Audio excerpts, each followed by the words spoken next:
My name is Tori Thatcher. I'm 32 years old, and 5 years ago, 3 days before Thanksgiving, my mother said 7 words that quietly destroyed everything I believed about family. Don't come home this year. Victoria doesn't want drama. No explanation, no apology, just a clean erasure of 27 years of trying to belong. And that Thanksgiving, I sat alone in a Boston restaurant, eating cold turkey while watching happy families laugh, unaware that the strangers at the next table would become the family who later stood beside me at my wedding as my parents, while my biological parents watched from the back, realizing they'd been replaced in every way that mattered. That phone call replayed memories I'd spent my whole life suppressing. My 16th birthday canceled because my sister was upset. My college graduation missed because her pregnancy appointment mattered more.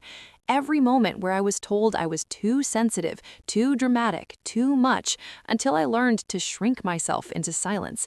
And when my father chose peace over me once again, something inside me went numb and clear at the same time, because I finally understood there was no version of myself small enough to earn their love.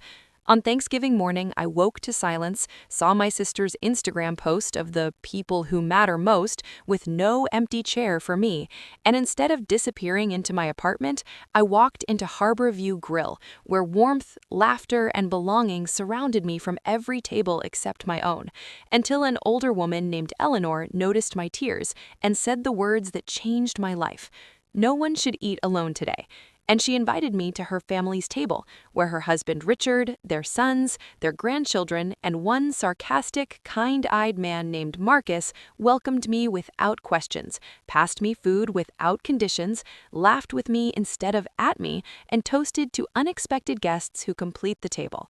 Eleanor later told me, as a retired family lawyer, that people who accuse you of being drama are often just avoiding accountability. And for the first time in my life, someone looked at me and said, "You were never the problem." And I carried those words home like something sacred. Sunday dinners followed, then months, then years, where I became Aunt Tori, learned secret pie recipes, lost chess games to Richard, healed quietly, and stopped waiting for my biological family to notice my absence, because I was finally wanted. And when Marcus proposed at the same restaurant where we met, with Eleanor and Richard watching proudly from across the room, it felt less like a beginning and more like a recognition.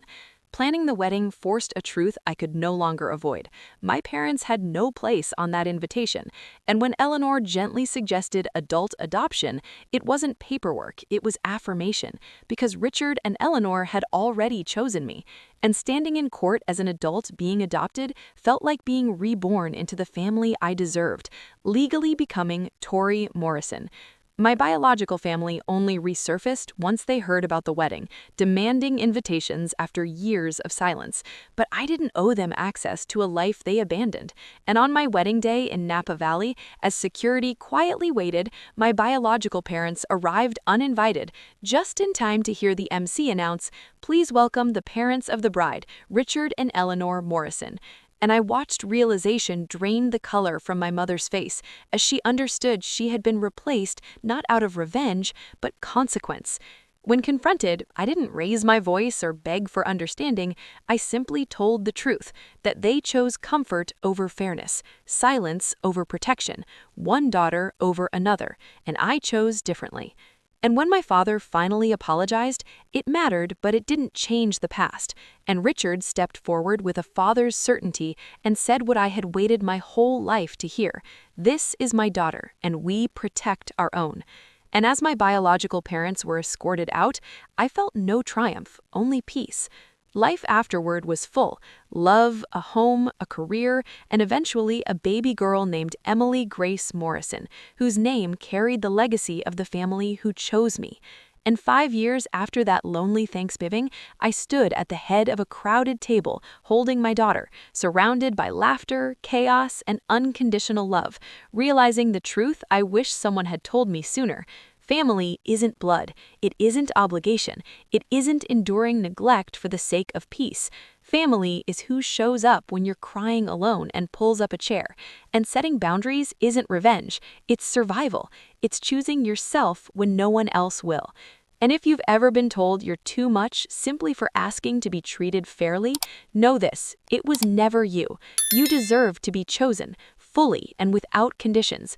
And sometimes the family that saves you isn't the one you're born into, but the one that sees you and says, "You belong here."